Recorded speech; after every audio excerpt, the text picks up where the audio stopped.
It's the second day of our pre-cruise stay in Split, Croatia.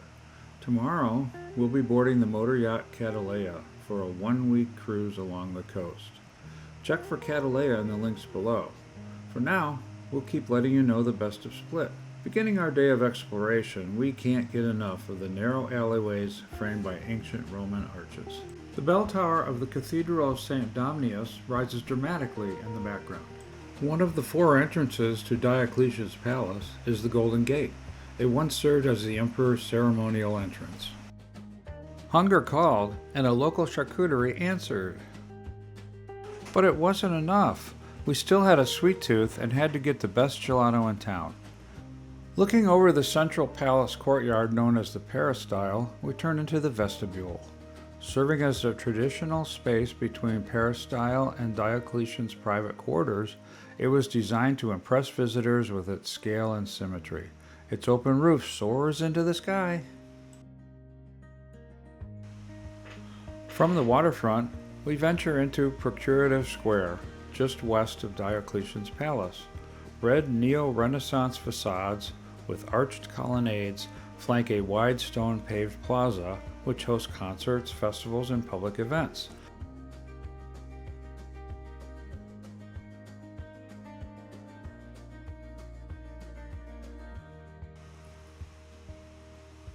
Inspired by Venice's St. Mark's Square, it has its own distinctive Dalmatian flair.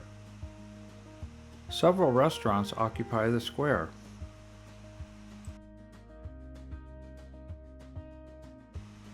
A nice area leading back to the waterfront awaits us as we pass through and out of the square. Next up was olive oil tasting at the famous Yuhi Bar. One of the most interesting ways to explore Split is to hop aboard a tuk-tuk. As we travel from town, we pass the harbor. Split's harbor has welcomed travelers for centuries, from Roman empires to Venetian merchants. Diocletian's palace still watches over the waterfront, where ferries and sailboats glide past ancient stone quays.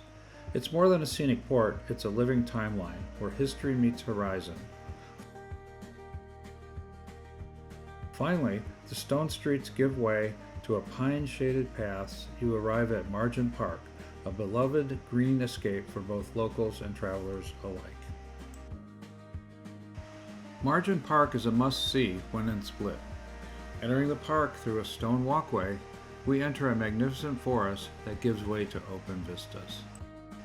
Passing the old Jewish cemetery, the park exposes its beautiful views of the Adriatic Sea and several islands in the distance. A short walk along the plunging cliffs reminds us of the footsteps of Roman legions and Venetian sailors. Lined with palms and centuries-old stone, locals and travelers alike stroll here at sunset where history and leisure meet. Tucked among the cypress trees of Margin Park, we approach a quiet stone pavilion, a rotunda of classic columns and solemn grace.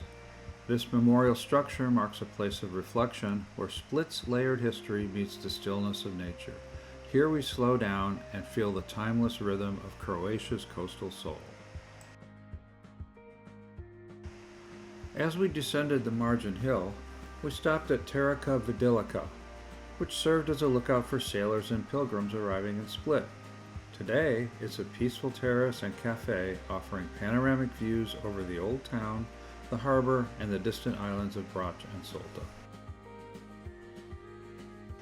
On our evening stroll through Split, we were fortunate enough to stumble across a Croatian wedding. These celebrations are rich with tradition, joyful kolo dances, heartfelt toasts, and moments of deep national pride. When the anthem rises in song, it's not just music, it's a tribute to the heritage, unity, and love. That night marked the beginning of our admiration for the Croatian spirit, proud, welcoming, and beautifully rooted in history.